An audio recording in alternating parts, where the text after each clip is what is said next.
তো বর মাংস কিনে দিয়ে চলে গেল। আমি একটু এগিয়ে গিয়েছিলাম রাস্তার দিকে, ও একটা কাজে যাবে, যাতে তাড়াতাড়িও যেতে পারে তার জন্য। আর পুজো তো হয়ে গেছে, মা এইমাত্র স্নান লেগেছে, স্নান করে এলে মা আমি দুজন খাবো। আর দেখেছো, এই দেখো ও কিছু কি মারছে, দেখো দেখো কাণ্ডটা দেখো। চলো, মা মনে হয় এতক্ষণে স্নানও করে চলে এসছে। এই যে মা স্নান করে এসেই পান্তা বাড়তে শুরু করে দিয়েছে। গরমকালে সকাল সকাল পান্তা। শুভ সকাল বন্ধুরা, আশা করি তোমরা সবাই খুব ভালো আছো। নতুন আর একটি ব্লগে তোমাদের সবাইকে স্বাগত। আবারও একটা নতুন দিন আর নতুন সকালকে সাথে নিয়েই তোমাদের সামনে হাজির হয়ে গেলাম। তো দেখো, এই যে সকাল সকাল কালকের রাখা ঘুগনি আর এই যে মাছ মাখা দিয়েই পান্তা ভাত খেতে বসে পড়লাম মা আর মেয়ে মিলে। বরকে আজকে আর পান্তা ভাত দিলাম না, কারণ ও কালকে খেয়েছিল। আর যা গরম পড়েছে, ওকে যদি প্রতিদিনই পান্তা বা জল ঢালা ভাত দেওয়া হয় ওর কোনো সমস্যা নেই।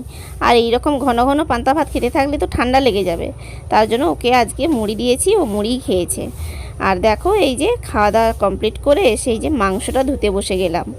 এবছর প্রচুর পরিমাণে গরম পড়ার কারণে বেশ অনেক দিন ধরেই বাড়িতে মাংস আসেনি।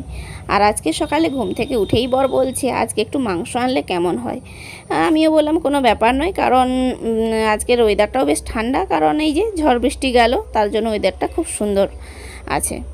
তো আর কি বলো তো, গরমকালে মাংস খেলে খাওয়া যায়, কিন্তু ওই হালকা পাতলা করেই মাংসটা খেতে হয় গরমে। আর আমাদের কি বলো তো, ওই হালকা পাতলা মাংস যেন পোষায় না। সত্যি কথা বলতে গিয়ে আমাদের বাড়িতে তো বেশি পরিমাণ মাছই হয়, তাই আমরা মাছ খেতেই বেশি অভ্যস্ত।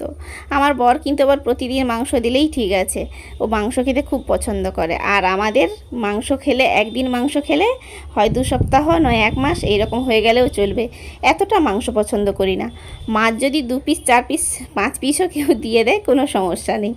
তো যাই হোক, এই যে দেখো মাংসটা আমার মাখানোও হয়ে গেছে, এবার রেখে দেবো 1 ঘন্টার মতো। মাংসটা যদি মাখিয়ে 1টা ঘন্টার মতো রাখা যায়, তাহলে কিন্তু মাংসের মধ্যে সমস্ত মশলাটা সুন্দরভাবে ঢুকতে পারে, তখন কি মাংসের টেস্টটাও অনেকটাই বেড়ে যায়। আর আমি তার জন্যই কিন্তু সবসময় চেষ্টা করি মাংসটা আনার পরে ধুয়ে সব কিছু মাখিয়ে রেখে দিতে, তখন কি এদিকে আমার সব জোগাড় করতে করতে ওদিকে আমার মাংসটার মধ্যে সব মশলাটাও ঢোকার সময় পেল।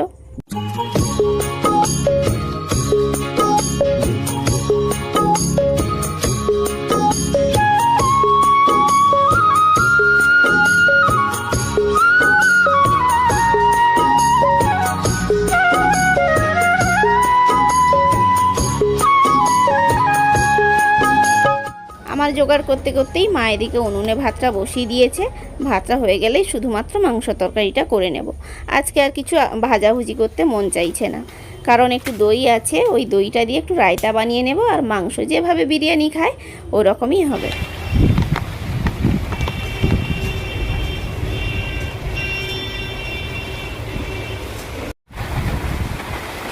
কি অবস্থা বন্ধুরা, দেখো বৃষ্টি চলে এসেছে রান্না করতে।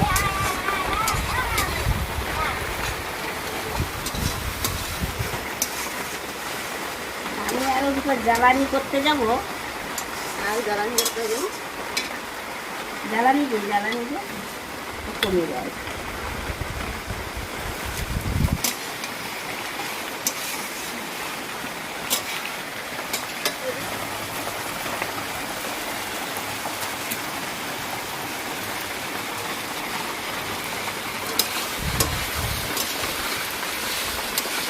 আর হইস না এখন হইস না, রান্নাটা হয়ে গিয়েছে, রান্নাটা হোক, বৃষ্টিটাও বুঝলো না।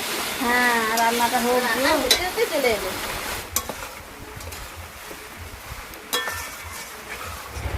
রান্নাও শুরু করে দিয়েছি আর বৃষ্টিও শুরু হয়ে গেছে। ভিজে ভিজে রান্না করার মজাই আলাদা।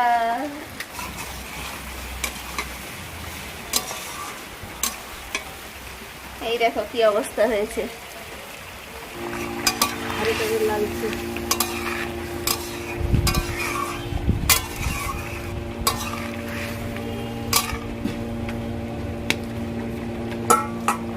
এই যে দেখো এখানে জল পড়ছে, আবার ফোনের উপরেও জল পড়ে যাচ্ছে। এই মাংস খাওয়ার কথা মনে থাকবে। তাল কে কাটবে বলো তো, লোক পাওয়াই সমস্যা। বৃষ্টি পড়ছে, মা বসে বসে তাল শাঁসের কথা ভাবছে। ওই যে আমাদের তাল গাছ, ওই যে দেখো, মাথায় জল পড়ছে। হ্যাঁ জল তো পড়ছে, পুরো তো ভিজেই গেছে। দেখো ঠিক রান্না করার সময়ই বৃষ্টি এলো, আর এই দেখো এখন বৃষ্টি আবার বন্ধ হয়ে গেছে। কি দরকার ছিল, রান্নাটা হয়ে গেলে এলে হতো না?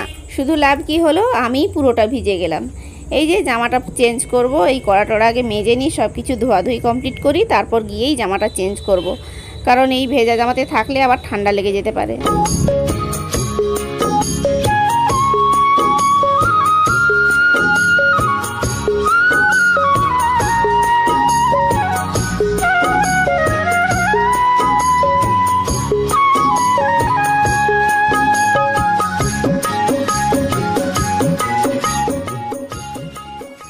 সব কিছু ধোয়াধুয়ি করে রেখে দিয়েই এবার চলে এলাম রায়তা বানাতে। আর রায়তা বানাতে তো বেশি সময় লাগেই না, একেবারেই ঝটপট হয়ে যায়, ফাঁকিবাজি রান্না, অথচ খেতে দারুণ টেস্টি। তো দেখো পেঁয়াজ আর কাঁচা লঙ্কা কুচিয়ে নিয়েছি, আর এই যে টক দই দিয়ে দিচ্ছি। বেশি টক নয়, আবার দইটা হালকা হালকা টক হলে ভালো। আর এই যে নুন দিয়ে দিচ্ছি। তবে এটা বলতে পারো, রায়তা বানাতে যা যা উপকরণ লাগে, যেমন চাট মশলা, বিট নুন, শসা কুচোনো, গাজর কুচোনো, এসব তো কিছুই দিচ্ছি না। শুধু এই পেঁয়াজ আর কাঁচা লঙ্কা কুচোনো দিয়েই রায়তা হয়ে যাচ্ছে। কি আর করব, বাড়িতে না থাকলে কি করার আছে বলো? তবে এরকম খেতে কিন্তু খুব একটা খারাপ লাগে না, ঘরোয়া পদ্ধতি, অথচ দারুণ টেস্ট। বৃষ্টিটা কিন্তু ঠিক মতো হলো না, একটুখানি হয়েই চলে গেল বলেই কিন্তু ভ্যাপসা গরমটা বেড়ে গেছে। যাই হোক, রান্নাঘরের ওদিকে বসে খাবো না, এই যে ঘরে চলে এলাম, এইখানেই খাবো। আমাদের খাওয়ার আগে মা গলুকে আগে ভাত মাখিয়ে দিয়ে দিচ্ছে। আগের দিনের মাছ ছিল আর মাংস, এই দিয়েই গলুর ভাতটা মেখে দিয়েছে, কারণ ওকে তো বেশি তেল জাতীয় জিনিস দেওয়া যাবে না। তো এই শুকনো শুকনো করেই ওকে ভাত মাখিয়ে দিয়েছে।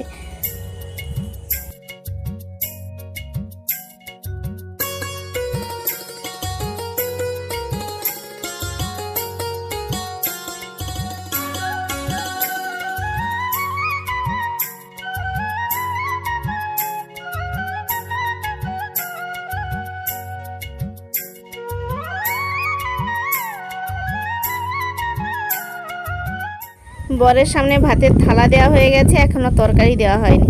তো আগে ওকে তরকারিটা দিয়ে দিই। আর ও কিন্তু এই যে ভেসে থাকা তেল তো তরকারির, ওটা ও খেতে পছন্দ করে না, তার জন্য ওকে তেলটা সরিয়েই দিচ্ছি। ভাতটা সরো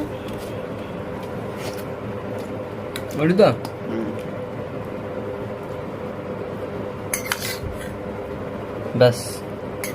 এবারে আমার আর মায়ের জন্য নিয়ে নিচ্ছি। আর আমার মায়ের মাংস খাওয়া তো না খাওয়ারই সমান, একটু গিলে মেটে দিলে ভালো। আর সত্যি বলতে কি, মার কিন্তু এত মাংস পছন্দ নয়। যাই হোক, যে মাংসটা বাড়বে ওটা রাতের জন্যই রেখে দেবো, কারণ বর বলেছে মাংস দিয়ে রুটি খাবে রাতে। আর এই যে মা পাকা আম কেটে দিয়ে গেল। তো স্যারজি, আপনার খাওয়া দাওয়া কেমন হচ্ছে? ভালো ভালো। লেগ পিস, লেগ পিস নয় পা, লেগ পিস আলাদা। পা পা খেতে ভালো লাগলে।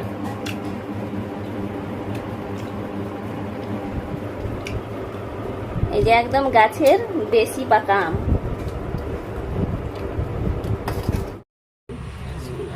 তো এই যে ঠাকুমা এসছে, বর, ঠাকুমা, মা বসে গল্প করছে।